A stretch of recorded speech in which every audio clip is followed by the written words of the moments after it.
ख्याल रखो। और आप दोनों आप अच्छे से सो रही थी, मैंने डिस्टर्ब कर दिया आपको। कहाँ से आई? दिल्ली। मराठी बोल का तुम्ही? काय नाव तुमचं? पुणे तुम्हाला घर आहे बाबा?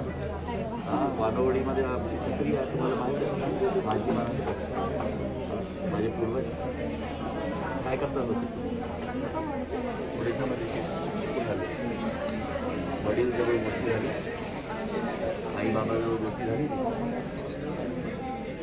तो आप लोग चिंता मत करना, मैं अभी पहुंचा हूँ दिल्ली से। जब तक आप सब लोगों को रवाना करूँ मैं ही, ठीक है? आज एक फ़्लाइट जा रही है, मेरी वाली फ़्लाइट, कल 4 फ्लाइट आ रही है।